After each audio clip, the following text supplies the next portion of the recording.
On the afternoon of October 13th, 1776, in a shallow inlet on the Vermont shore of Lake Champlain, a 35-year-old American brigadier general stood on the quarterdeck of his own flagship and set it on fire. He had run her aground on purpose. He had ordered her guns thrown over the side and her rigging stripped. And according to the account of a teenage boy named Squire Ferris, who watched the whole thing from the bluff above while British grape shot came down around his family's house, the general stayed aboard until he was certain the flames had taken properly hold, and he left the colors flying from the mast while she burned. 2 days before that, he had commanded 15 vessels. By the time he walked out of that inlet on foot, 11 of them were sunk, captured, or burning, and the British had absolute, unchallenged control of Lake Champlain, which was the one thing he had been sent north to prevent. So let's be honest about the scoreboard. This was not a narrow defeat, or an ambiguous one, or the kind of battle that historians argue about. Benedict Arnold lost, comprehensively. In 3 days, he lost almost his entire command. And it is not much of a stretch to say the American Revolution survived because of it. 3 things about this fight are documented, and all 3 of them are strange. The first is what the ships were made of. Much of that fleet was built from trees that had been standing in the forest a few weeks earlier. Green wood, uncured, still wet, warping in the frames while the carpenters were still working on them. The men building those hulls knew perfectly well the hulls were no good. That was never the point, and understanding why is most of this story. The second is what happened on the night of October 11th. A fleet that was leaking, shot to pieces, out of ammunition, and missing a large fraction of its officers rode in single file directly through a British blockade line. The oars were wrapped in cloth. Each vessel showed a single shrouded lantern on its stern, angled so that it was visible only to the ship immediately behind it. At first light, the British looked into the bay, expecting to finish the job, and there was nothing there. The third is that one of these ships is still down there. Not a debris field, not a scatter of frames in the silt. A ship, sitting upright on the bottom of Lake Champlain, her single mast still standing with the cross trees and trestle trees intact. Her bow cannon still mounted in its carriage where the crew left it. She was located by sonar in 1997. It then took 2 more years, and one document turning up in an archive before anyone could say with real confidence which ship she was. Which leaves the harder questions, and there are 4 of them. How does a commander lose every measurable component of a battle and still accomplish precisely what he set out to accomplish? Why did a British general holding total naval supremacy, a professional army of 10,000 men, and an open road south simply turn around and go home? What exactly was being purchased in those 3 days on the water? And was it worth what it cost the men who paid for it? And there is a 4th question that sits over all of this like weather, which is that the man who saved the revolution on Lake Champlain in 1776 is the reason American English has a word for traitor. To understand why a fleet of unseasoned wood decided the Northern War, you have to start with a fact about 18th century North America that is easy to forget and impossible to overstate. In 1776, there was essentially no way to move an army through the northern colonies except by water. Look at a map of the northeastern continent, and something jumps out that would have been obvious to any officer of the period. Running roughly north to south, there is a continuous, navigable corridor of water. It begins on the St. Lawrence in Canada, turns south up the Richelieu River, opens into the long trench of Lake Champlain, connects through Lake George, and then picks up the Hudson and runs all the way down to New York City and the Atlantic. Roughly 350 miles, almost entirely on water. Contemporaries called it the key to the continent, and they were not being poetic about it. The reason the corridor mattered so much was not what it contained, but what surrounded it. The interior of New York and New England in 1776 was dense, old-growth forest, broken by swamp, with almost nothing that a modern person would recognize as a road. There were trails. There were a few military tracks left from the last war. What there was not was any route capable of carrying a European-style army with its wagons, its provisions, and above all, its artillery.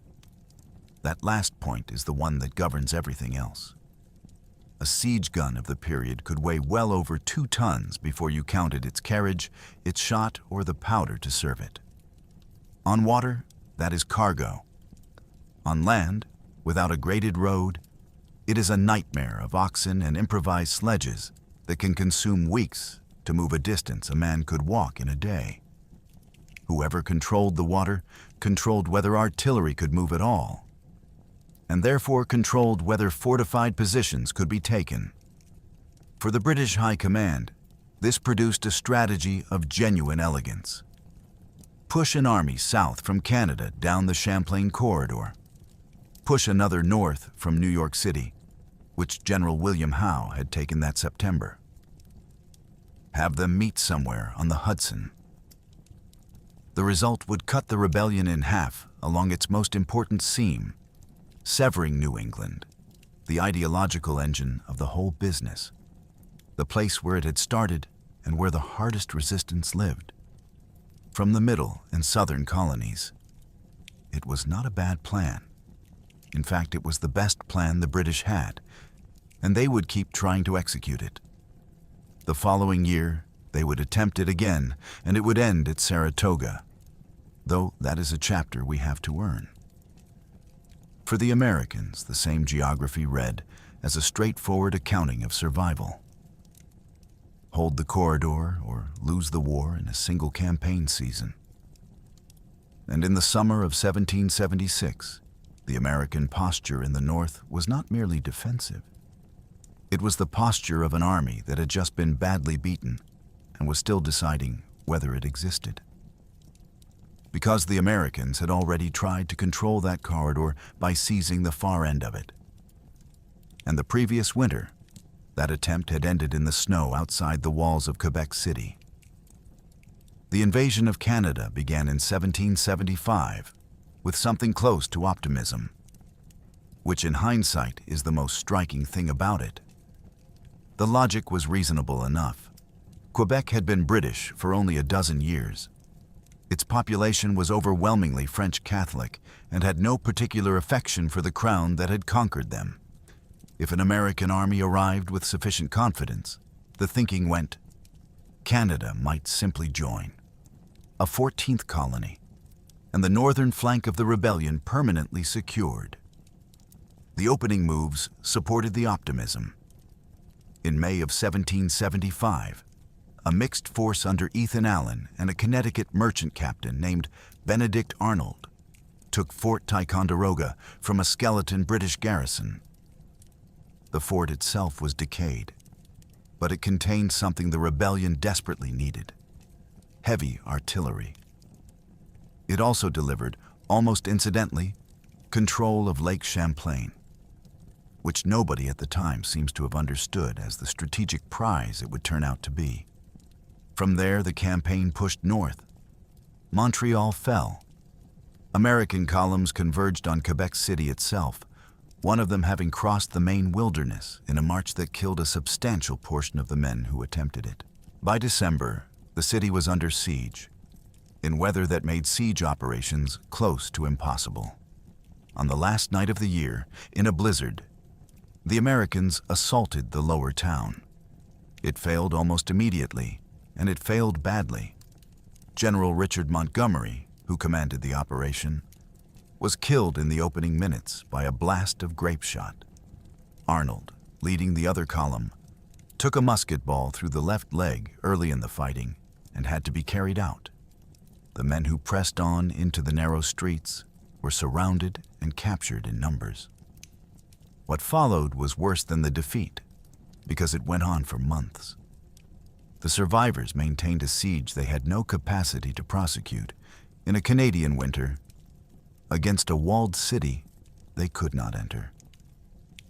When British and German reinforcements arrived by ship in the spring of 1776, the whole position collapsed.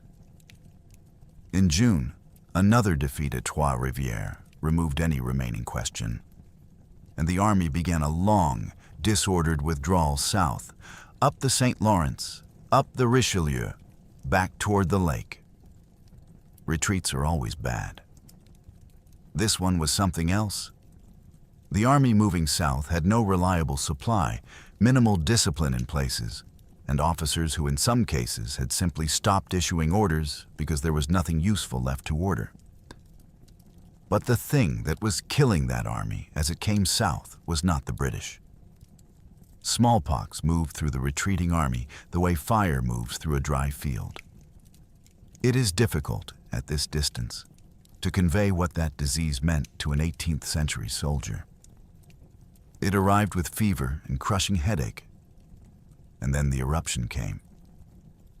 Pustules covering the face, the hands, the soles of the feet, in the worst cases merging into sheets.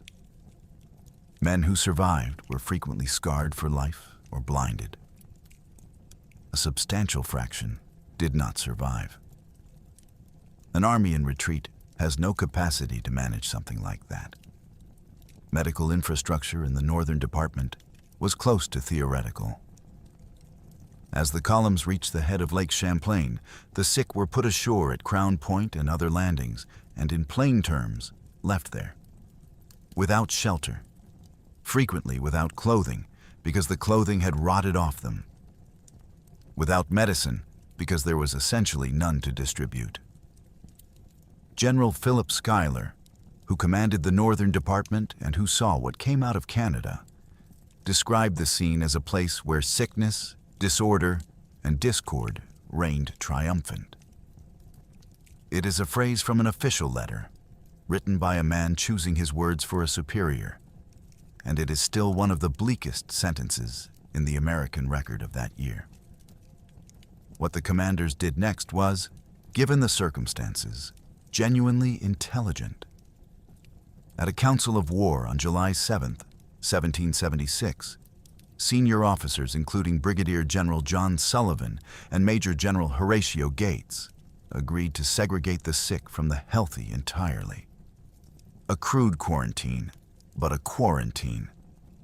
Thousands of afflicted men were moved south to Fort George at the bottom of Lake George, where a young physician named Dr. Jonathan Potts ran a makeshift hospital complex that at points held somewhere near 3,000 patients suffering from smallpox, dysentery, and the range of camp fevers the period lumped together as putrid. Mortality in that hospital system is one of the many things we do not have good numbers for. The record-keeping of a field hospital improvised under those conditions was not designed to satisfy historians, and much of it simply does not survive.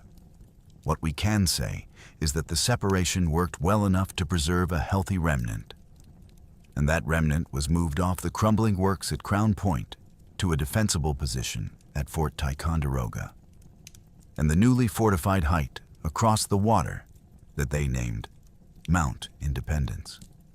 So by mid-July of 1776, the strategic picture had resolved into something brutally simple. At the southern end of Lake Champlain sat the surviving fragment of a beaten, diseased army, digging in. At the northern end, a British force was assembling that was larger, healthier, better equipped, and entirely confident.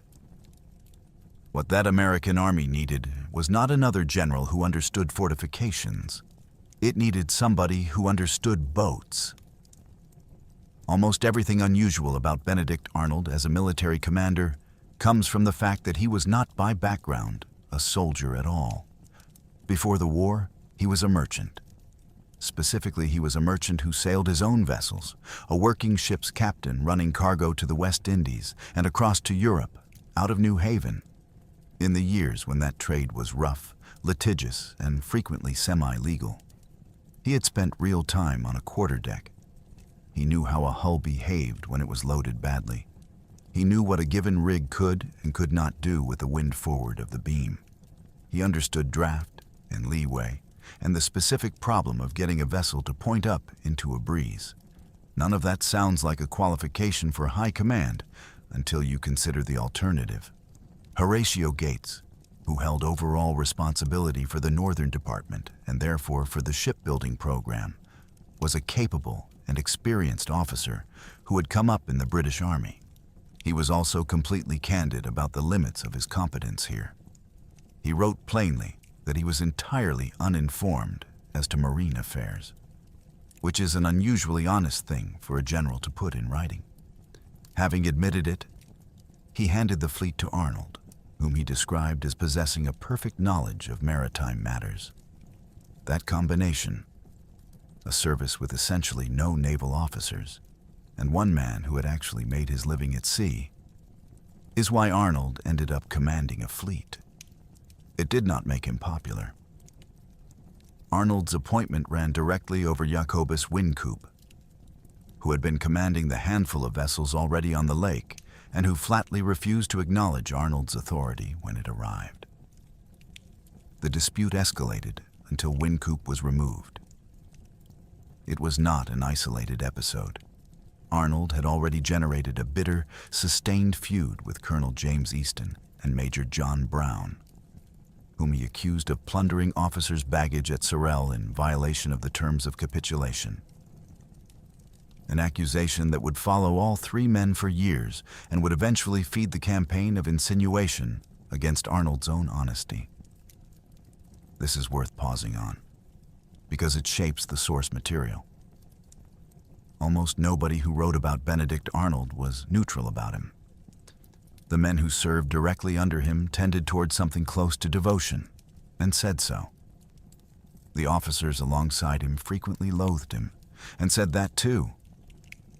There is very little dispassionate testimony, which means that reconstructing his behavior requires reading around two sets of people with reasons to exaggerate in opposite directions. What is not in dispute is the energy. Every account, hostile or otherwise, describes a man who moved constantly, decided fast, and had no observable tolerance for waiting.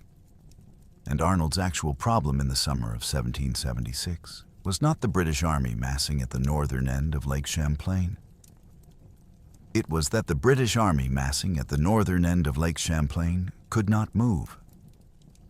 Guy Carleton was the governor of Quebec and the man who had held it through the winter siege. And by the summer of 1776, he had been reinforced into a position of genuine strength. At Fort Saint-Jean, on the Richelieu River at the northern approach to Lake Champlain, he assembled somewhere in the range of 9,000 to 10,000 men, British regulars, German auxiliaries under contract, professional and well-drilled, artillery, engineers, supply. This was not a scratch force scraped together from a colonial garrison. It was a European field army, and there was nothing between it and Albany except 300 miles of water and the wreckage of the force that had just staggered out of Canada. And it could not go anywhere. This is the hinge of the entire campaign, and it deserves to be stated flatly. Carleton had the army. He had the guns. He had the supplies. What he did not have was a way to bring any of it south. The land route was the same forest and swamp that had shaped every campaign in the region for a century. No roads capable of taking artillery trains, and no time to build them. To reach Ticonderoga, he had to go by water. And to go by water, he needed enough hulls to lift an army, its siege train, and provisions for a campaign, all at once. And then he needed the lake to be safe enough to do it on.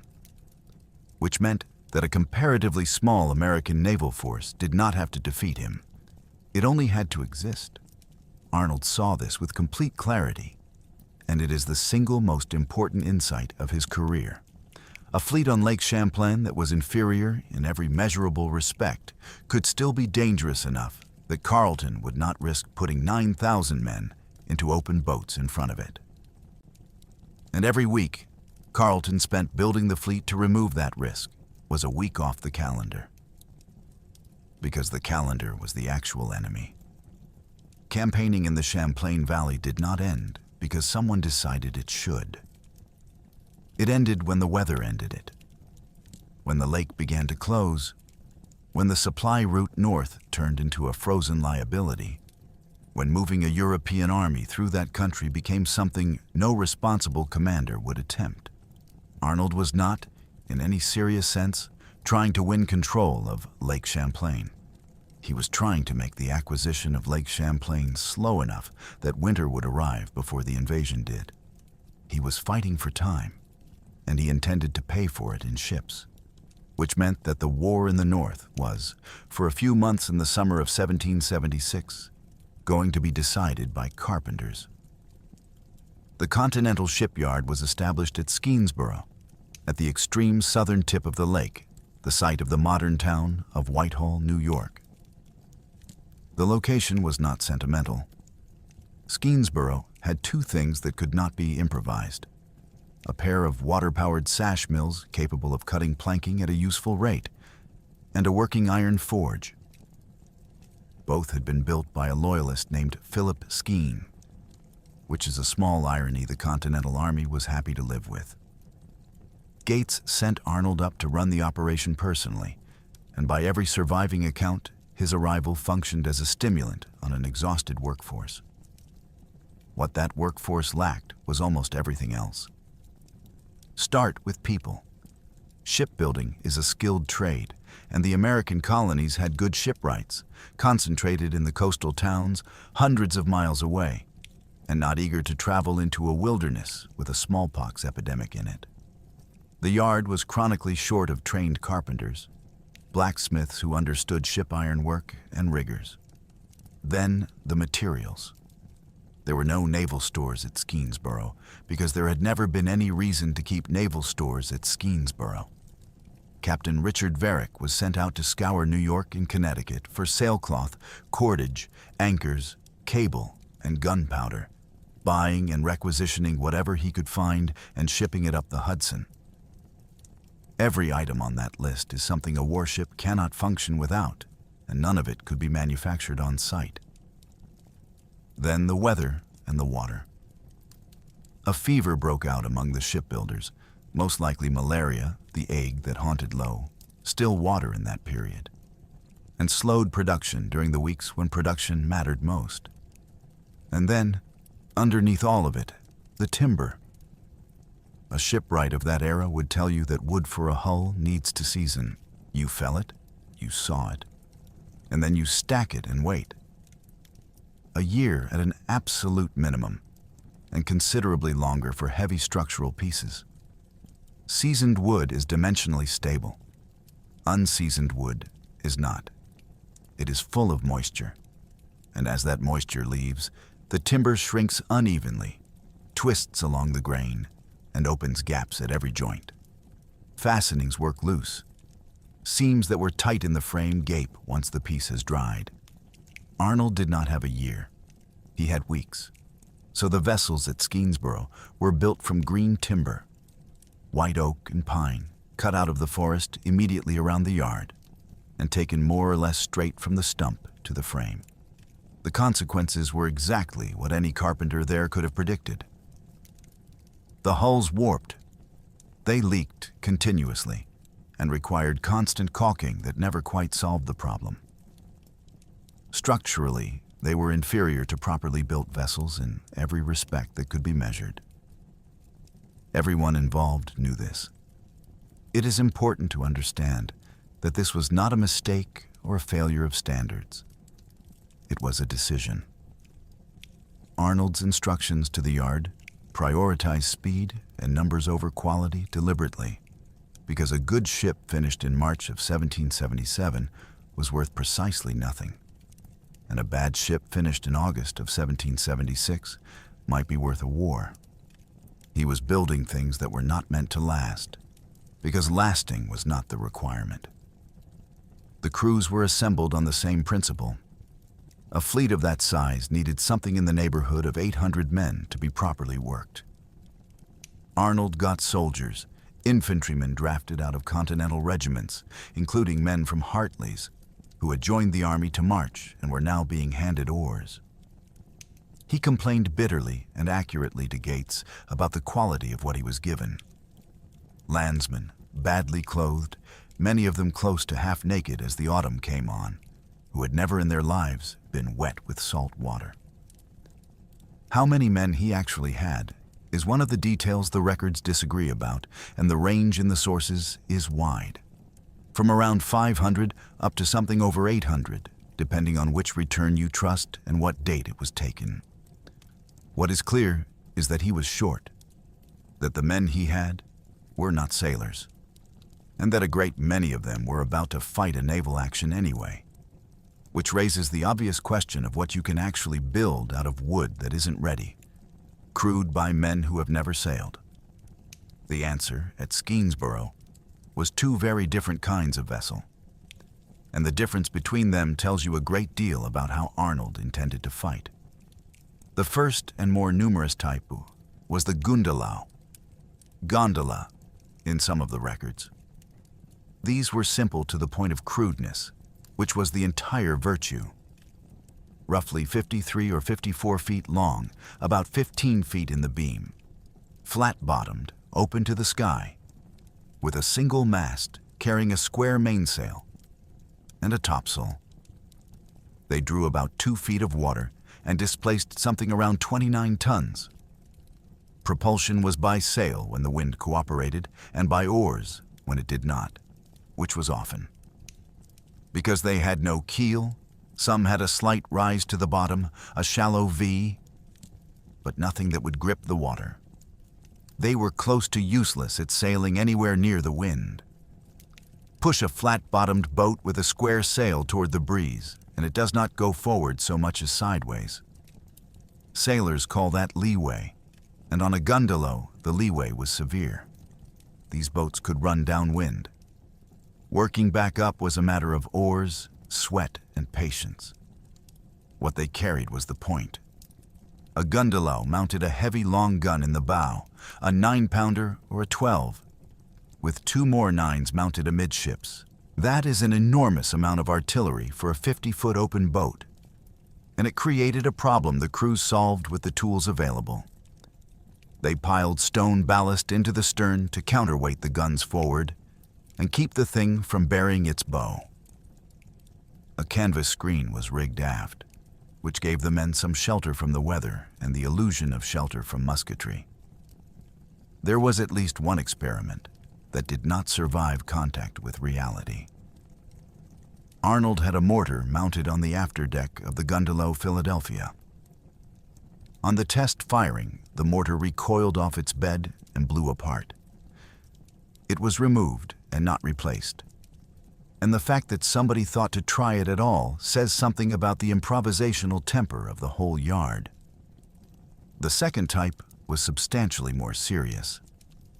The row galleys ran about 72 feet, carried 2 masts rigged with high-peaked lateen sails in the Mediterranean fashion, and had an actual gun deck rather than an open hull. They were driven by up to 7 pairs of sweeps. Long oars, each worked by 2 or more men, which made them genuinely maneuverable in confined water and independent of the wind in a way nothing else in the fleet was. They had a quarterdeck of about 20 feet and a hold 6 feet deep, capable of carrying better than a month's provisions for a crew of 80. Galleys like the Congress, the Washington, and the Trumbull were the capital ships of the American force, and they could mount 18-pounders. Now look at what those 2 designs have in common, because it is not obvious, and it matters. Neither of them is a good sailing vessel. Both of them are heavily armed for their size. Both can be moved by oars in a flat calm or a foul wind. Both draw very little water. That is not a fleet designed to sail out and meet an enemy. That is a fleet designed to sit still in shallow, confined water and shoot, to be a floating gun battery that can reposition itself without wind in a channel too tight and too shoal for a proper warship to work in. Arnold's tactical plan for October was implicit in the frames of these boats back in July. He was never going to fight the British on the open lake. He built for the fight he had already decided to have. Meanwhile, at the other end of the lake, the British were solving the same problem with the resources of the most capable navy on Earth. The British effort at Saint-Jean-sur-Richelieu was not an improvisation. It was a demonstration of what an empire with an industrial base and 2 centuries of institutional knowledge could do. When it decided to put a navy somewhere, a navy had no business being. Start with the gunboats. Rather than build them in Canada, the Admiralty had 10 prefabricated in Europe as modular kits, shipped across the Atlantic in pieces, and reassembled on the Richelieu under the supervision of a naval lieutenant named John Shank. That is flat-pack warship construction in 1776, executed across 3,000 miles of ocean. And it worked. Then there was the Thunderer. She was a radeau, a floating battery, essentially a raft built up into a fortress, and not a ship in any sense a sailor would have recognized with affection. Just under 92 feet long and better than 33 feet across, requiring a crew of 300 to work her. She carried 24-pounder cannon and 8-inch howitzers. Nothing on the lake could survive sustained attention from her. She also handled, by all accounts, like a barn. But the genuinely remarkable achievement was the ships that were already built. The Royal Navy had the sloop Inflexible, 180 tons, a real warship, and the schooner Maria, both sitting at Quebec, and no way to get them up the Richelieu because the rapids between Chambly and St. John's were impassable to anything of that size. So Lieutenant Shank and Captain Charles Douglas had them taken apart. The vessels were dismantled into sections at Quebec, hauled 12 miles overland along a portage road on rollers and improvised track, dragged with pulleys and the raw labor of regular soldiers and German Brunswick carpenters. The latter paid an extra shilling a day for specialist work, which is the kind of administrative detail that tells you the effort was planned rather than desperate. At St. John's, they were put back together. The Inflexible was reassembled and commissioned in 28 days. 28 days. At the same time, at the other end of the lake, Americans were cutting trees. The crews were the final asymmetry, and probably the most important. The British vessels were officered by professionals from a service that had been developing its officer corps for generations. 4 men present on Lake Champlain that autumn would eventually reach flag rank. Thomas Pringle, who commanded the fleet, James Dacres, John Shank, the engineer of the whole enterprise, and a 19-year-old midshipman named Edward Pellew, who was about to have a very significant afternoon and would go on to one of the more celebrated careers in the history of the Royal Navy. Below them were veteran seamen who had done this before. The guns were served by trained British artillerymen and by Hessian gunners under Captain Georg Pausch, whose journal is one of the more valuable accounts we have of the fighting from the receiving end of American fire. Behind the warships came the invasion itself, a mass of bateaux and canoes carrying the regiments, and roughly 650 Allied native warriors, whose presence on the shorelines would matter more in the coming battle than the ship lists suggest. By the first week of October, both fleets were finished, and both were on the water. The arithmetic was not close. It is worth laying the 2 forces side by side, because the numbers are the thing Arnold was working against, and you cannot appreciate the plan without them. Arnold brought 15 vessels to Valcour Island. 3 row galleys, the Congress, his flagship, along with the Washington and the Trumbull. 2 schooners, the Royal Savage and the Revenge. 1 sloop, the Enterprise. 1 cutter, the Lee. And 8 gundelows, the Philadelphia, the Spitfire, the New York, the New Jersey, the Connecticut, the Providence, the New Haven, and the Boston. 2 more American vessels missed the battle entirely. The schooner Liberty was down at Ticonderoga collecting provisions, and the galley Gates was still on the stocks, unfinished. Total personnel, on the higher estimates, around 865 men. Total weight of heavy shot the fleet could throw, roughly 729 pounds, not counting the swivel guns. Against that, the British brought the Inflexible, mounting 16 12-pounders and a pair of 9s. The schooner Maria, Pringle's flagship, with 14 6s. The schooner Carleton, with 12 6s. The Thunderer, with her 6 24-pounders, 8 12s, and 2 8-inch howitzers.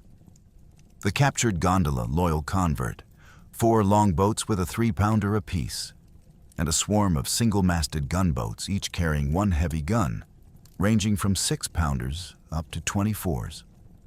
Exactly how many gunboats is one of the things the sources cannot settle. The returns give figures anywhere from 20 to 28, and the discrepancy probably reflects boats moving in and out of the line, rather than any confusion about what was built. Minimum total weight of British metal, something around 894 pounds, before you add the howitzers, which have no American equivalent at all. But the raw broadside comparison understates it. And here is the number that actually conveys the situation. The Inflexible and the Thunderer, 2 vessels, between them outgunned the entire American fleet. Add to that the qualitative gap. British ships sailed better, worked to windward better, and were handled by men who had spent their working lives doing it. American ships leaked, could barely beat upwind at all, and were crewed by infantrymen who had been aboard for a matter of weeks. In open water, on a fair day, with sea room, this is not a battle. It is an execution that takes an afternoon. Arnold's second in command understood this perfectly well and had a proposal about it, which is where the plan comes in, because Arnold had no intention of fighting anywhere near open water. Before the trap, there was a bluff. In August, with only part of his fleet finished, Arnold took what he had and sailed it north, all the way to within about 20 miles of St. John's, where the British were building. He formed his vessels into a line of battle in full view and test-fired his guns. A British outpost fired back and accomplished nothing. Then he withdrew. Militarily, the exercise achieved nothing at all. Strategically, it was one of the most valuable things he did all year. Carleton, seeing an American fleet operating aggressively at the far end of the lake, concluded that he could not launch until his own force was overwhelmingly superior. And so he waited and built, and the calendar kept moving. Arnold had spent a few days and some powder to purchase weeks. It is the same transaction he would make in October at a much higher price. By the 30th of September, expecting the British to come south at any time, Arnold pulled his fleet back and put it behind Valcour Island. Now, his second in command disagreed with what came next. Brigadier General David Waterbury argued for a fighting retreat on the open lake, fall back south, trading space for time, keeping the fleet in being, and refusing a decisive engagement. It is a defensible argument, and in many circumstances, it would have been the right one. Arnold rejected it flatly. A fighting retreat down an open lake against faster ships with heavier guns is not a retreat. It is a pursuit, and pursuits end at whatever speed the slowest vessel can manage. His gondolas could not run. They could only stand. So he anchored in the narrow, rocky strait between the western shore of the lake and the eastern side of Valcour Island, and he arranged his 15 vessels in a crescent. A shallow half-moon stretched across the bay, with the ends drawn back and the guns bearing outward on anything that came in. This position did 3 things, and it is worth taking them one at a time because the whole battle follows from them. First, it made the fleet invisible. Valcour Island is high and heavily wooded. A vessel running south down the main channel of the lake, which is where any British fleet would be, cannot see into the bay behind it.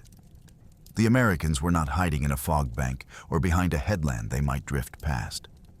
They were behind a wall of rock and timber, and the British would have to sail past them to find them. Second, and this is the part that required a sailor to see, it weaponized the wind. The prevailing autumn wind on Lake Champlain comes from the north. A fleet sailing south has it directly behind, which is exactly how the British would arrive, moving fast and easily. But once they had gone past Valcour and discovered an American fleet sitting behind them, they would have to come back. And coming back meant beating, tacking laboriously into a stiff northerly in square-rigged ships that do that poorly, and in a radeau that could barely do it at all. Arnold had arranged matters so that his enemy's approach to the battle would be the single maneuver his enemy's ships were worst at. Third, the channel was narrow. Even after fighting their way back up to the bay, the British could not deploy their superiority all at once. There was no room. They would have to come in piecemeal, a few vessels at a time, which meant the fight would happen at a scale where the American fleet was not absurdly outmatched, and where the biggest, most dangerous British ships would struggle to get into it at all. Historians have drawn a parallel between this and Salamis, where the Greeks pulled a Persian fleet into a strait too narrow for it to use its numbers. The comparison is a good one as a description of the mechanism. Whether Arnold was consciously reaching for it, we cannot say. He was an educated man of his century, and the classical parallel would not have been exotic. But no document in his hand makes the connection, and it is worth separating what he did from what we have decided it resembles. What matters is that the position was designed with total clarity about a single objective. Not to win, but to make the day expensive and to make it long. On the morning of October 11th, the British came south with a fair wind behind them and did precisely what Arnold had assumed they would. The British Armada came down the lake in good order under a following northerly, moving well. The vanguard, including the schooner Maria, with both Captain Pringle and General Carleton aboard, sailed past the southern tip of Valcour Island and kept going, nearly 2 miles past it, before a trailing vessel finally looked into the bay to the north and saw an American fleet drawn up in a crescent behind them. The whole plan had just worked. The British were downwind, past the objective, out of formation, and now had to fight their way back up into a channel they had already overshot. At around 10 in the morning, the British sighted the schooner Royal Savage out in the open between the island and the mainland shore. She was there deliberately. Arnold had sent her and the galleys forward to harass the enemy and pull them in. Bait, essentially, and a way of controlling where the British committed themselves. The trouble was that the Royal Savage was a poor sailor with an inexperienced crew, and this was a job that required both to be good. A set of British officers' letters that came to light comparatively recently from Lieutenant Thomas Butler and from Lieutenant John Shank of the Inflexible give us an unusually precise chronology of what happened next. Butler's account indicates that between about 11 in the morning and noon, the wind shifted, first into the northwest and then further into the west. That shift was small and it was decisive. It gave the British a slightly better angle to claw their way up into the bay, and it caught the Royal Savage in the middle of a maneuver. Trying to tack back into the safety of the American crescent against the changing breeze, she missed stays. She lost momentum coming through the wind, stalled, and fell off, and ran hard aground on the southern point of Valcour Island. Butler was watching, and he was a gunner of real quality. He laid his forward guns himself and fired 3 shots. The first took away her bowsprit, the second struck her foremast, the third went into the cabin and killed a man, In 3 rounds, she went from a stranded ship to a wreck, and there was no possibility of getting her off. A British boarding party under Lieutenant Edward Longcroft came alongside and took her, capturing 20 American sailors, and then attempted to do the obvious thing: turn the schooner's own guns on the American line, anchored a few hundred yards away. Arnold's response was immediate and unsentimental. He concentrated fire on his own ship. The boarding party took heavy casualties on a stranded deck they could not leave quickly, and Longcroft abandoned her. The British later set the Royal Savage on fire to make sure nobody recovered her. Something went up with her that mattered a great deal more than a schooner. Arnold's papers were aboard. The records of the Canadian campaign, including the documentation of his expenses and claims. Losing them would cripple his ability to defend himself when Congress later went through those accounts line by line, looking for evidence that he had enriched himself.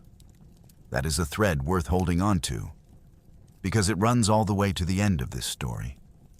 While that was happening, Carleton's native allies were putting ashore on both Valcour Island and the mainland, working forward through the trees on either side of the channel. From the tree line, they kept up a steady musket fire down onto the open decks of the American vessels, which, on a gondola with a canvas screen for shelter, meant there was nowhere on the boat that was not exposed. It is a component of this battle that rarely gets described, and it made every hour on those decks worse than the ship-to-ship fighting alone would suggest. By noon, the main action had begun in earnest. And the vessel that came closest to breaking the American line that day was not the largest ship the British had. It was one of the smallest. The heavy fighting settled into a stationary artillery duel at a range of roughly 300 yards. 300 yards is nothing. It is well inside musket range, which is why the shoreline fire mattered so much. 2 lines of vessels, anchored or nearly so, firing solid shot into each other across a gap you could see a man's face across for hours. The reason it was 300 yards, and not something more sensible, was that the big British ships could not get in. The Inflexible spent much of the early afternoon trying to work up into the bay against the wind and struggling. The Thunderer, that enormous floating battery with her 24-pounders, never engaged at all on the first day. She simply could not beat up the channel. The most destructive vessel on the lake spent the Battle of Valcour Island as a spectator, and that fact alone justified everything Arnold had done with his positioning. So the work fell to the British gunboats and to the schooner Carleton. Lieutenant James Dockery brought the Carleton in and anchored her directly opposite the center of the American crescent, which took considerable nerve, and then did something technically clever. When a ship anchors, she swings. The wind and current turn her around her cable until she lies bow on to whatever is pushing her, which points her guns in a useless direction. The standard solution is a spring, a second line run from the stern to the anchor cable, so that by hauling on it, you can pull the ship's head around and hold her broadside pointed wherever you want it, regardless of the wind. Dockery's rigged a spring and used it to keep 12 6-pounders bearing steadily on the American line. The American gunners, the landsmen, the infantrymen who had never been to sea, worked out what to shoot at. They concentrated on the Carleton, and they shot her spring away. The moment that line parted, the wind took her, and she swung. And a ship that swings while anchored under fire presents her bow to the enemy, which in the age of sail is the worst thing that can happen to you. A shot entering the bow travels the entire length of the vessel, through the crowded gun deck, hitting everything in its path. Sailors called it raking, and they feared it more than anything else. The Carleton took a punishing amount of it before she could be extracted. What happened aboard her in those minutes is one of the better documented small episodes of the battle. Duckris was hit and knocked unconscious, and was so obviously dead to his own crew that they were preparing to put him over the side before somebody stopped them. The next senior officer then had an arm taken off, which left the schooner holed with 2 feet of water in her hold and something close to half her crew down, under the command of a 19-year-old midshipman. Edward Pellew climbed out onto the bowsprit under mast cannon and musket fire and tried to set the jib so the wind would push her head round and let her sail clear. It did not work. He stayed out there anyway, entirely exposed, until he could get a line across to 2 boats that came up and towed her out. He was given command of the Carleton immediately afterwards, and he would end his career as an admiral and a viscount. The Carleton survived. She was also finished for the day, badly damaged, with severe casualties among her crew, hauled out of the line by boats. But this was not a one-sided exchange, and what that kind of fire was doing to the men on the American decks is worth being specific about. Round shot does not explode. It is a solid iron sphere, and its effect on a wooden ship comes from momentum alone. It goes through the side and keeps going. And what kills the crew is only partly the ball itself. When a 12-pound iron sphere passes through oak planking, it takes a quantity of that planking with it. The interior of the hull fills with wooden fragments traveling at lethal speed, and in the age of sail, those splinters wounded and killed more men than direct hits ever did. Naval surgeons of the period wrote about them extensively because the wounds were terrible and difficult to treat. Dirty, ragged, and prone to going septic in ways a clean musket ball wound was not. The row galleys, Congress and Washington, absorbed a great deal of this. They were the largest American targets. They mounted the heaviest American guns, and the British concentrated on them accordingly.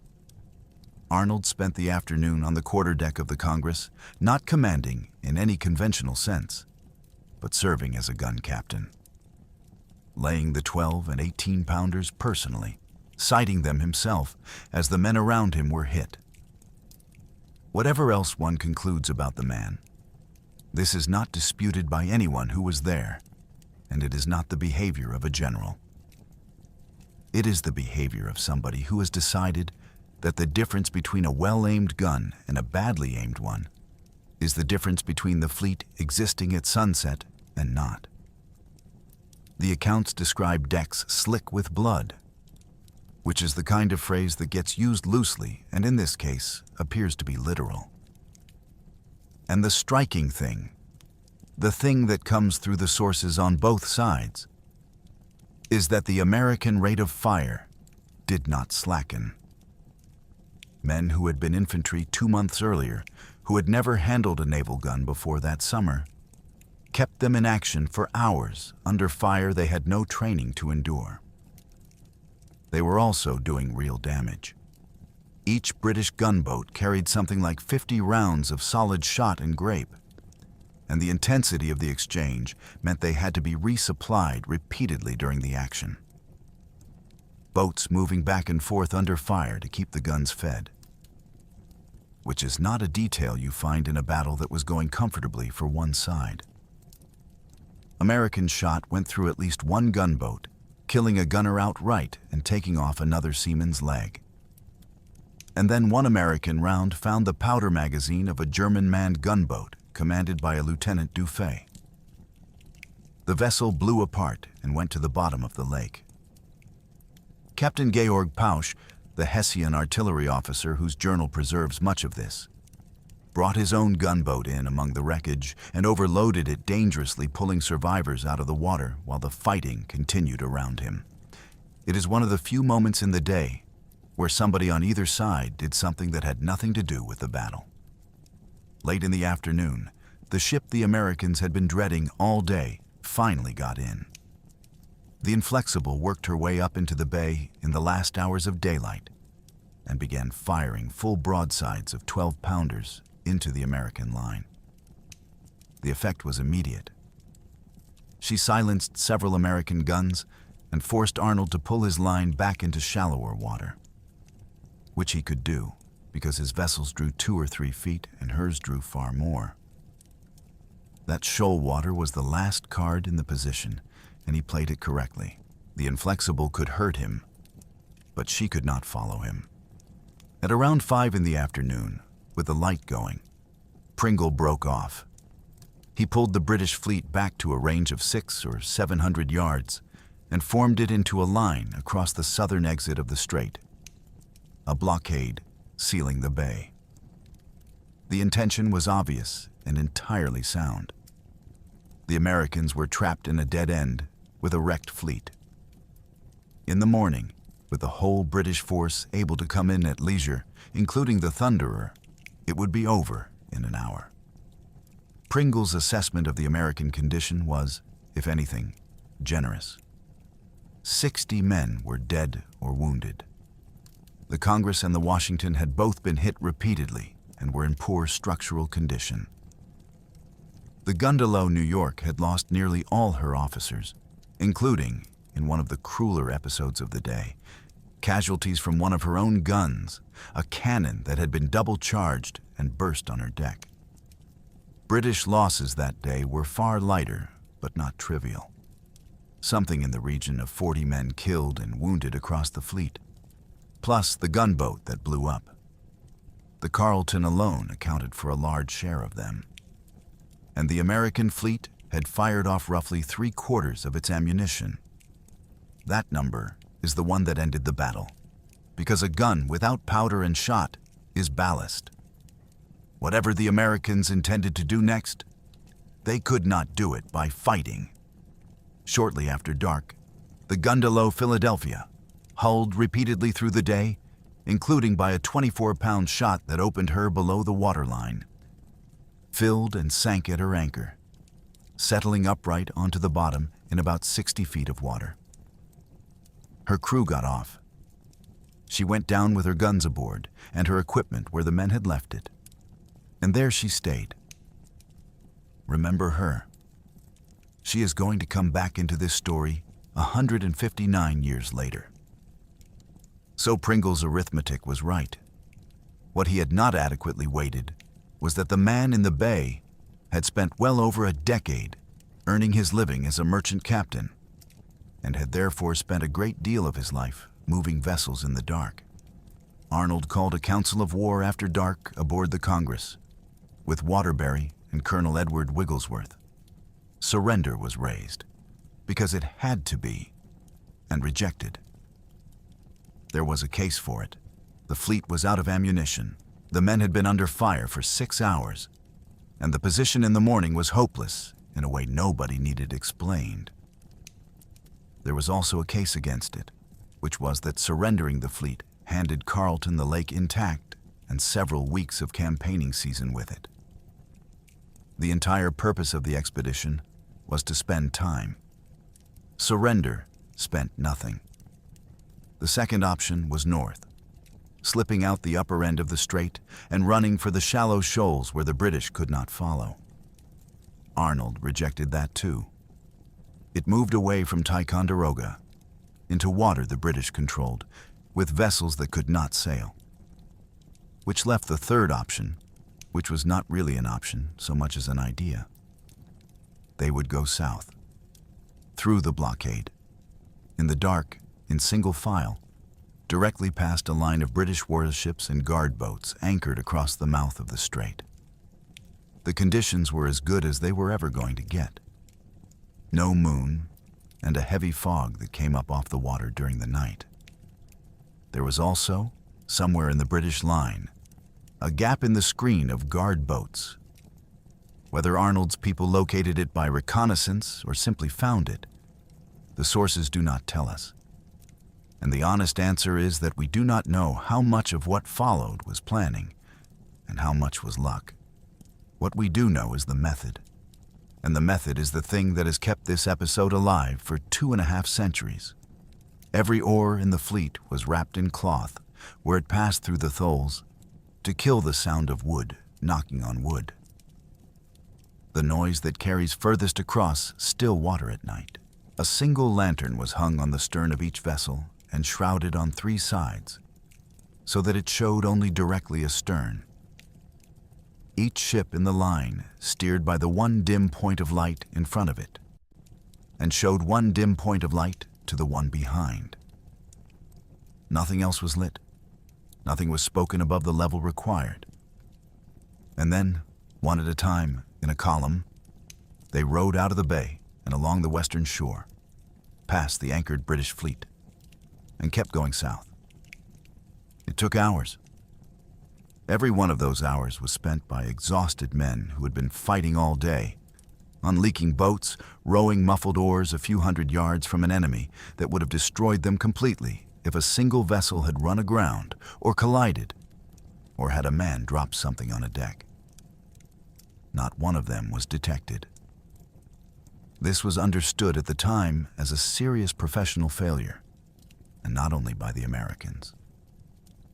The captains of the Maria, the Inflexible, and the Loyal Convert afterwards put their names to a letter criticizing Pringle directly for not closing the channel properly and for not handling the action more aggressively while he had the Americans bottled up. It does not appear to have damaged anybody's career. Pringle made admiral, and so did 3 other officers who were on that lake. The British discovered it at first light, and their reaction tells you how thoroughly it worked. At dawn on October 12th, Carleton and Pringle brought their fleet up to finish the American squadron and found an empty bay. The initial British assumption was that the rebels had gone north, which was the sensible guess, because north was where the shoal water was, and north was the direction that did not require sailing through a Royal Navy blockade. So the British went north and searched, and spent hours doing it before somebody worked out that the Americans had gone the other way. That confusion was worth more to Arnold than another day of fighting. He needed distance, and the British handed him a morning of it. He did not manage to use it well, and that was not his fault. What followed was one of the more miserable retreats of the war. The surviving vessels were badly damaged and leaking faster than the crews could pump. The men had fought a 6-hour action, then rowed all night, and were now rowing again. And the wind, which had been Arnold's ally for 2 days, changed sides. It came around strong from the south, directly in their faces, which for a fleet of flat-bottomed boats that could not sail to windward meant there was no alternative to the oars. Progress slowed to a crawl. The fleet halted near Valcour Island to make what repairs could be made and to get ahead of the water coming in. It was there that the Gundelow Spitfire finished dying. She had been holed at Valcour and had been taking water ever since. Her crew jettisoned equipment to lighten her, and then went further and put one of her 9-pounder cannon over the side, which is an act of real desperation on a vessel whose entire purpose is the guns. It bought a little time and no more. On the 12th of October, she settled and went down, intact, upright into deep water, where the cold and the dark and the absence of shipworm would keep her essentially as she was. She is the ship still standing on the bottom with her mast up. But nobody would see her again for 221 years, and when they did, they would spend 2 more arguing about her name. The Spitfire was not the only vessel lost on the way south. The Gundelow, New Jersey, and the cutter Lee were grounded or overhauled and taken by the pursuing British. By the evening of the 12th, the American squadron was strung out along the lake in poor order, still well short of safety. And on the morning of the 13th, the wind finally picked a side. A fresh northerly came down the lake at dawn on October 13th and reached the British first. That is all it took. With a following wind, ships that sailed properly closed on boats that did not. Near Split Rock, the British came up on the American rear guard. The galleys Washington and Congress, the 2 heaviest vessels, which had taken the most damage at Valcour and were consequently the slowest things in the fleet. The Washington could not run. She had been battered beyond any real capacity for repair. She was taking water, and she was not going to outpace the Inflexible under sail. After a short engagement, she struck her colors. General David Waterbury, the man who had argued for a fighting retreat on the open lake 3 weeks earlier, and who had been overruled, and who had then fought at Valcour anyway, went into captivity along with 110 of his men. That left the Congress and Arnold aboard her, and a decision about what to do with the last hour or two of the fleet's existence. What he did was turn and fight. For roughly 2.5 hours, the Congress engaged the Inflexible, the Maria, and the Carleton at close range in a running action down the lake. 1 damaged galley against 3 British warships, including a proper sloop of war. There was no possible tactical outcome to that fight. She was going to be sunk or taken. The only question was when, which was the entire point. Behind him, the vanguard of the American fleet, the galley Trumbull, the schooner Revenge, the sloop Enterprise, and the gundelow New York, were running south for Ticonderoga, and every minute the Congress kept 3 British ships occupied was a minute those 4 vessels used to get away. All 4 made it. They are the reason the fleet was not annihilated to the last hull, and they got out because Arnold spent his flagship to buy them the distance. By the end of it, the Congress was wrecked. She had been hulled repeatedly, her rigging was shot to pieces, and she was not going to reach Ticonderoga or anywhere else. So Arnold turned toward the Vermont shore. There is a shallow inlet on the eastern side of the lake that was known then as Ferris Bay, after the family who farmed the bluff above it. It is called Arnold's Bay now. Arnold took the Congress in there along with the 4 remaining gundelows, the Boston, the Connecticut, the New Haven, and the Providence, for the specific reason that the water was too thin for the British warships to follow. And then he destroyed his own fleet. They ran the vessels hard aground on purpose. The remaining cannon went over the side into the mud, where they could not be recovered by the enemy. The rigging was stripped. And then the ships were set on fire with their colors still flying at the mastheads, which was a deliberate choice and was understood as one. A burning ship that has struck her flag has surrendered, and a burning ship that has not, has not. Those flags, incidentally, were not the stars and stripes. That design was still the better part of a year away. What flew over Ferris Bay was the continental colors of 1776. Arnold stayed aboard the Congress until the fire had properly taken, put the torch to his own flagship himself, and went ashore last. And in the middle of that, something happened that the record preserves in unusual and painful detail, because a teenage boy was standing on the bluff watching. A Lieutenant Goldsmith had taken a severe grape-shot wound to the thigh at Valcour Island 2 days earlier. In the confusion of running the ships ashore and setting them alight, he was left on the deck of the Congress. He was conscious. He asked to be thrown over the side, a man with a shattered thigh, asking to be dropped into the lake, because it was better than the alternative. According to the account of Squire Ferris, who watched from his family's land while British grape shot came down around the house, the gunner who fired the ship heard him and refused, and said something to the effect that he would be dead before the ship blew up anyway. Then he left. Goldsmith was killed when the magazine went. The gunner is not named in the record. We know exactly what he said, and we do not know who he was. Arnold's reaction, when he learned of it, was violent. He is described as threatening to run the man through where he stood, and then ordering Goldsmith's remains brought off and buried properly on the shore. A burial conducted under enemy fire on a beach for a man who had been dead for less than an hour. at a moment when every consideration of speed argued for leaving. The Ferris family were meanwhile evacuating a house that was being hit directly by British cannonballs and left with the survivors. Arnold and roughly 200 remaining sailors then went overland, on foot 10 miles through country patrolled by British Allied warriors, and reached Fort Ticonderoga. Passing Crown Point on the way, Arnold judged the works there indefensible and had what remained of them burned, so the British could not use them either. 3 days. 11 of 15 vessels gone. The lake surrendered completely to the Royal Navy. 3 weeks later, it began to snow, and the meaning of the entire thing inverted.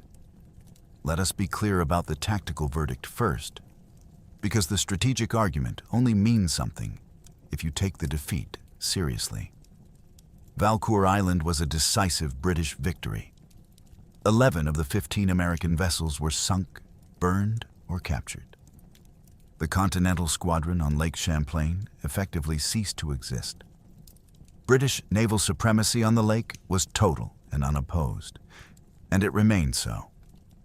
If the object of a naval campaign is to control the water, the British achieved that object completely.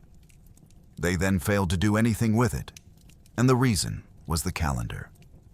Carleton occupied the burnt remains of Crown Point in the last days of October. From there, Ticonderoga was a short sail. But Ticonderoga in the autumn of 1776 was not the decayed fort that had fallen to Ethan Allen and Arnold, with barely a shot fired 18 months earlier. The Americans had spent the summer working on it, and had fortified the height directly across the Narrows at Mount Independence as well. Taking it meant a formal siege, which meant landing the heavy artillery, which meant time. And on the 2nd of November, several inches of snow fell. Carleton did the arithmetic that any competent commander would have done. A siege begun in November against a fortified position at the end of a supply line running roughly 100 miles back, up a lake that was going to start freezing, with 9,000 men to feed. If the siege ran long, and sieges ran long, he would be conducting it in a Champlain Valley winter, with his line of communication solidifying behind him. He would also have known what Ticonderoga had cost the last British army that went at it. In July of 1758, General James Abercrombie had thrown a force of some 15,000 men against the French entrenchments there in frontal assaults, without waiting to bring up his artillery, and had taken close to 2,000 casualties in a single afternoon before withdrawing. That was in high summer, with every advantage of season and numbers. It was one of the worst British defeats of the entire French and Indian War, and it had happened on the exact ground Carleton was now looking at. He concluded the campaigning season was over and took his army back to winter quarters in Canada. We do not have a full record of the deliberations behind that decision. No minutes of a council, no letter that lays out the reasoning in sequence. What survives is the decision itself and the conditions it was taken in, which is why the causal chain here is one historians state with care rather than certainty. What can be said without hedging is this: Carleton was ready to invade in the summer and did not invade until October. And the reason he did not invade in the summer is that Arnold's fleet existed and had to be answered first. The weeks the British spent hauling the Inflexible over a portage road and reassembling her were weeks bought at Skenesborough with green wood. Arnold spent 15 ships and 60 casualties in an afternoon to purchase a season. What he actually got was a year. There is a footnote to Carleton's withdrawal that turned out not to be a footnote at all. When the Washington struck her colors near Split Rock, David Waterbury and 110 men passed into British hands. What Carleton did with them says a good deal about the kind of commander he was, and it cost him more than the battle did. He did not send them to prison ships. He fed them, treated them decently, and then paroled them, released them, and sent them home under an undertaking not to serve again until they were formally exchanged. This was not sentimentality. Carleton had spent years governing a conquered French Catholic population without a garrison large enough to hold it by force, and had concluded that conciliation was a more efficient instrument than terror. He also seems to have calculated that men returning south with first-hand accounts of British power would do useful work on American morale. The calculation was not obviously wrong, and it did not obviously work. The men who walked home carried word of British strength, certainly. They also constituted living proof that being captured by the British Army was survivable, which is not the impression an occupying power generally wants to create. Waterbury himself was back in American service before long. But the reception in London is what mattered.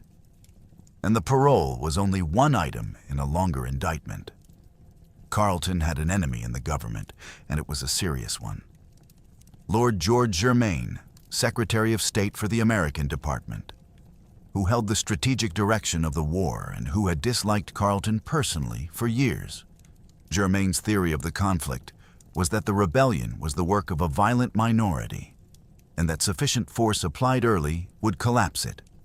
The specific charge against Carleton was that he had let the beaten American army escape out of Canada in the summer of 1776 instead of destroying it, and had then declined to press the invasion at all when he finally had the lake.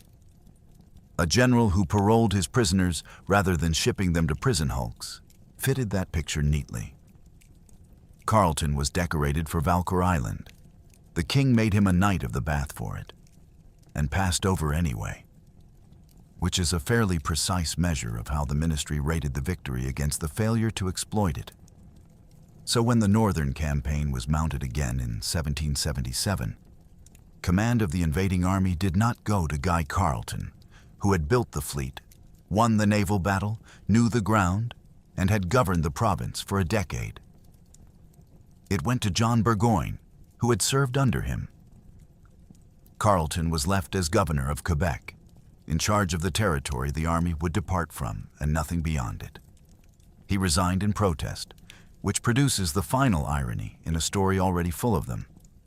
The caution that made Carleton turn around at Crown Point in November of 1776 was correct. Given a fortified Ticonderoga, a freezing supply line, and the memory of what that ground had done to Abercrombie, going home was the professionally right answer, and it preserved his army entire. It also confirmed everything Germain already believed about him, and removed him from command of the operation he had spent 2 years preparing. The man who replaced him marched the same route the following summer, with a great deal more confidence and considerably less understanding of the country, and surrendered his entire army in the field. So it is worth adding a second line to the account of what Arnold's fleet accomplished. It did not only cost the British a campaign season, by forcing Carleton into the position where caution was the only sensible option. It helped discredit the one British general in North America, who genuinely understood how that corridor worked, and handed the 1777 invasion to a man who did not. None of which was Arnold's intention. He was trying to delay a fleet. But strategy is frequently made of consequences nobody designed. And the year that opened up in front of the Americans after November of 1776 was wider than anything they had asked for. The British came back in 1777 and executed almost exactly the plan they had intended to execute in 1776. The differences were the ones that mattered. The army coming south was commanded not by Guy Carleton, but by General John Burgoyne, an officer with real ability, but with less familiarity with that specific country, and as it turned out, less judgment about what it would do to a European army supply arrangements. That is a comparative assessment made by historians afterwards, rather than a fact that was obvious at the time. And Burgoyne's plan was not stupid. It was simply a plan that required things to go well. And it is worth being straight about what the intervening year did and did not buy, because the honest version is more interesting than the tidy one. it did not save Fort Ticonderoga.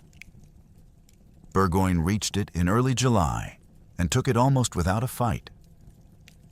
He got artillery onto the high ground at Mount Defiance, which the Americans had judged unclimbable, and the garrison recognized the position was untenable and withdrew in the night.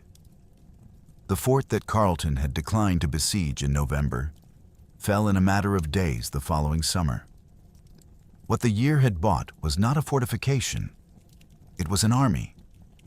The Americans had spent the intervening 12 months doing what a beaten army does when it is given a year it did not expect. Recruiting, training, replacing officers, digging. The force Burgoyne encountered in the forests of upstate New York in the autumn of 1777 was a different organization from the smallpox-ridden remnant that had crawled out of Canada 18 months before. It fought him in country that suited it, cut his supply, and at Saratoga in October, it did something no American army had yet done. It took the surrender of an entire British field army. The consequence of that was not primarily military. It was diplomatic. Saratoga was the demonstration France had been waiting for. Evidence that the Americans could not merely survive, but win, and that backing them was an investment rather than a gesture. Louis XVI's government moved from covert supply to formal alliance. French money, French officers, French muskets, and eventually the French fleet that would seal the war at Yorktown all follow from that decision.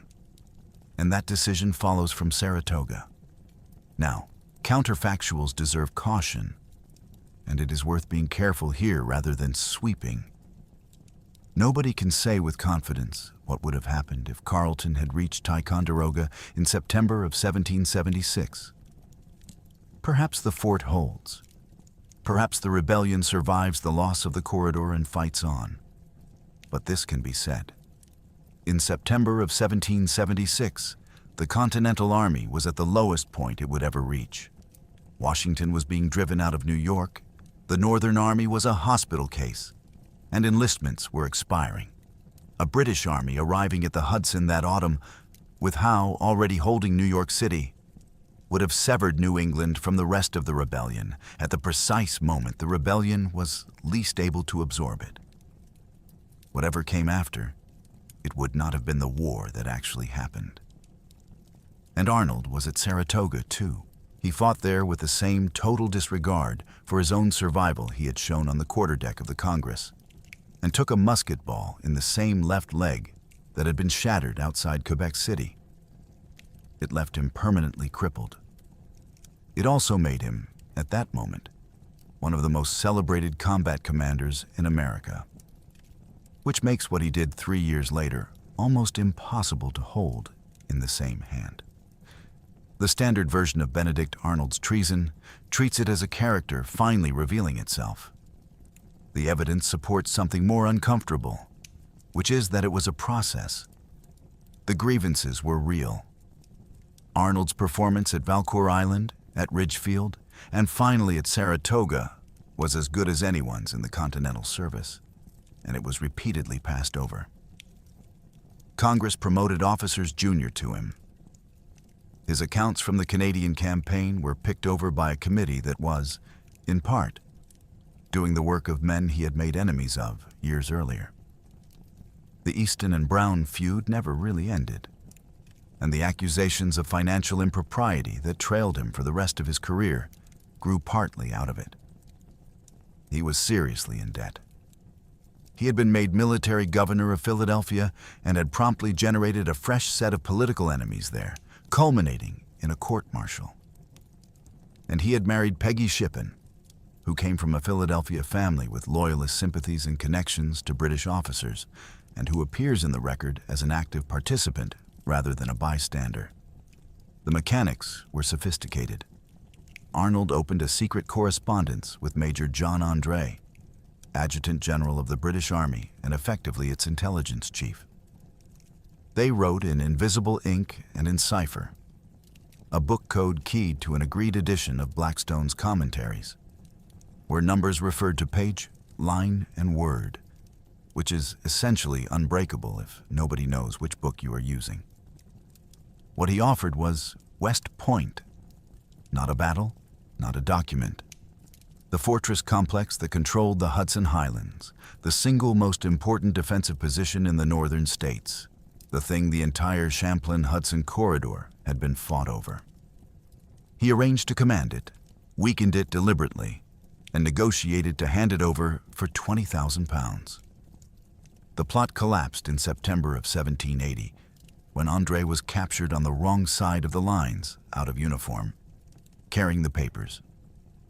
Arnold got word and fled downriver to a British warship. André was hanged as a spy. The distance between the two acts is what makes this story difficult, and it should be difficult.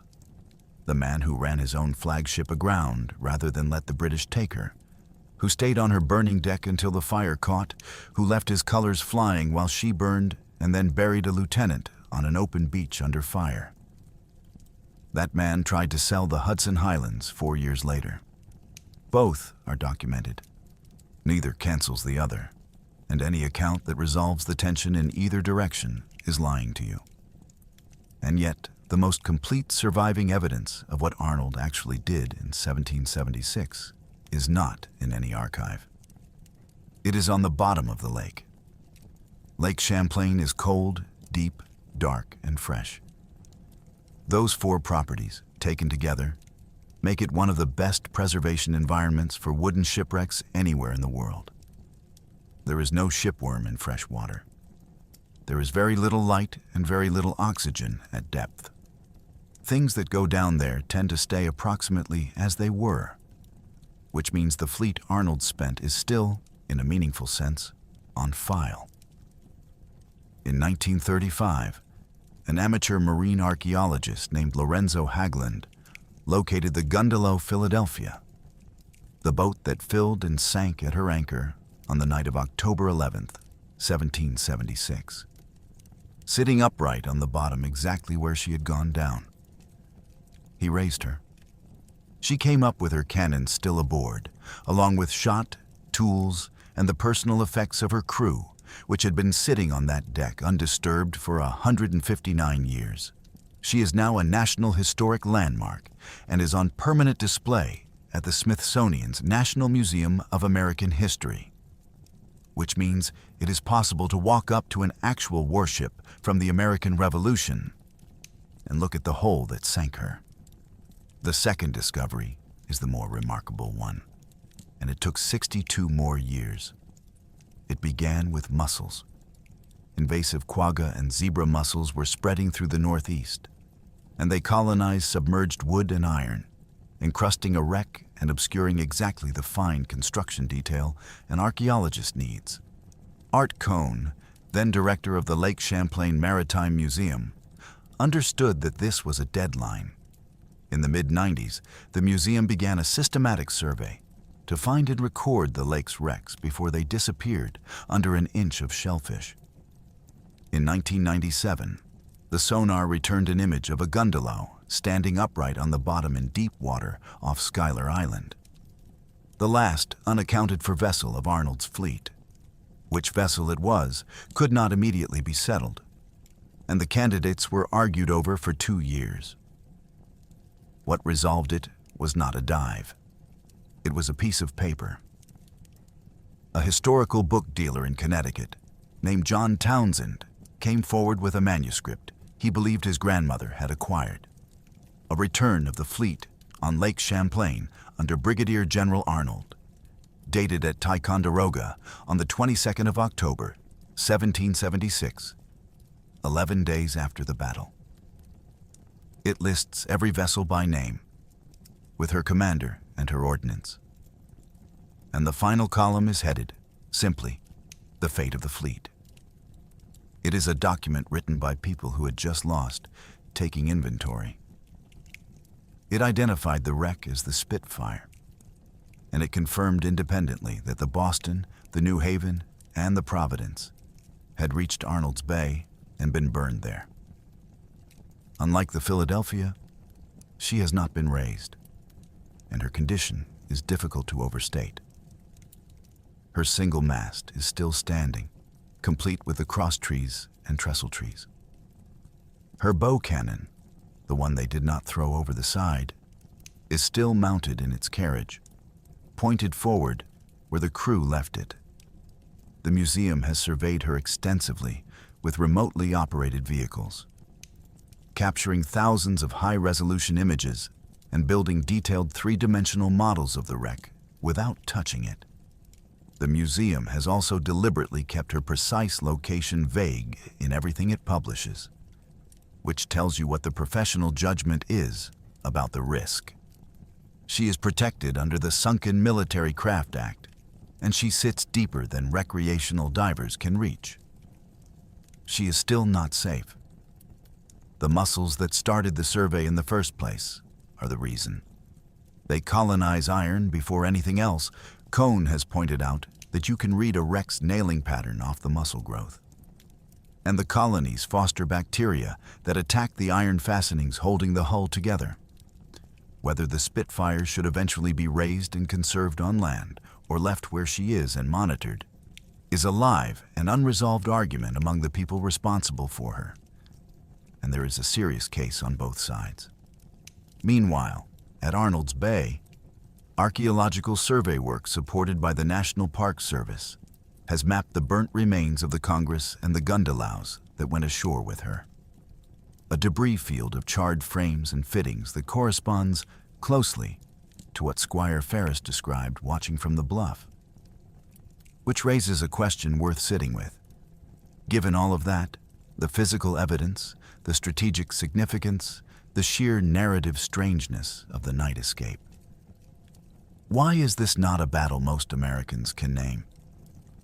There are 5 reasons, and they compound. The first is the simplest. Valcour Island goes in the loss column. National memory is built out of victories, and it is built out of victories that can be stated in a sentence. The sentence for Valcour is that the Americans lost a naval battle, lost their entire fleet, lost control of the lake, and won the war because of it. And that takes about 10 minutes to explain properly, which is 9.5 minutes more than public memory allocates. The second reason is Benedict Arnold. There is no available tradition for commemorating this. You cannot put up a statue. The problem is captured perfectly at Saratoga National Historical Park, where there is a monument to the wound Arnold took there. A sculpted boot on a plinth, honoring the leg of a major general whose name does not appear anywhere on it. That is the American memorial vocabulary for Benedict Arnold. An anonymous boot. Whatever he did in October of 1776 has to be transmitted without the ordinary machinery of hero-making, and mostly it simply is not transmitted. The third reason is that the brilliance is technical. What Arnold did at Valcour was about wind direction, hull draft, sight lines, and the specific inability of square-rigged ships to work upwind in a confined channel. It is genuinely elegant, and it is almost impossible to dramatize. There is no charge. There is no line held against odds in any way a painter could use. There is a man reading a lake correctly in September and being proved right in October. The fourth reason is that the payoff was displaced. The thing Valcour purchased was cached a year later and 100 miles south at Saratoga. And Saratoga collected all of the credit, reasonably, since Saratoga is where the surrender happened. Causation that runs across 12 months and 2 campaigns is difficult for popular memory to hold, and the tendency is to attribute the result to the event nearest to it. The fifth is simply that it happened on an inland lake. The naval history of the Revolution is remembered, when it is remembered, as John Paul Jones and privateers in the Atlantic. A fleet action fought between flat-bottomed gun barges in a strait in upstate New York does not fit the category, so it falls out of it. And yet, there is an irony in this that is hard to miss. Because of the cold water, We have better preserved physical evidence from Valcour Island than from nearly any other engagement of the American Revolution. There is a raised gondola in a museum in Washington with her guns aboard. There is a second one on the lake bed with her mast still standing. The battle nobody can name is the battle we can most nearly touch. Which brings this back to where it started, and to the wood. A shipwright will tell you that you cannot trust green timber. It has too much water in it. As it dries, it shrinks, and it does not shrink evenly. So it twists along the grain and pulls away from its own fastenings. Joints that were tight when you cut them open up. Seams weep. Given enough time, a hull built from unseasoned wood will work itself apart while sitting perfectly still in calm water, without any assistance from an enemy at all. Every carpenter at Skenesborough in the summer of 1776 understood this, and they built that way anyway, because the man in charge had worked out that he was not building ships. He was building a delay, and delay was the only commodity on the continent that the Americans could actually afford to buy. The transaction, stated plainly, went like this. 15 vessels and roughly 60 casualties in an afternoon bought 3 days on the water.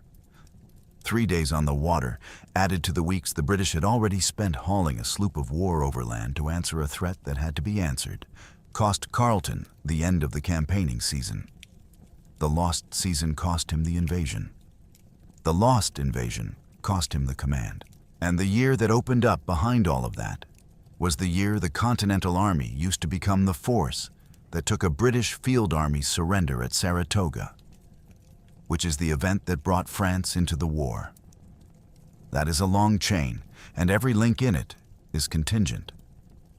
Pull out the fog on the night of the 11th, or the northerly that pinned the Thunderer out of the fight, or the shoal water that kept the Inflexible off Arnold's line, and it reads differently. History is not a mechanism, and anyone who tells you Valcour Island caused the French alliance is compressing something that deserves better. But the men who paid for the first link in that chain paid in full, and they should be named as something other than a total. A lieutenant with a shattered thigh who asked to be dropped into a lake and was refused. 110 men who went into captivity so 4 ships could get south. A farm family on a Vermont bluff who watched their house take direct hits and then left with the soldiers. Infantrymen who had never been to sea, working guns for 6 hours on open decks under fire from 3 directions.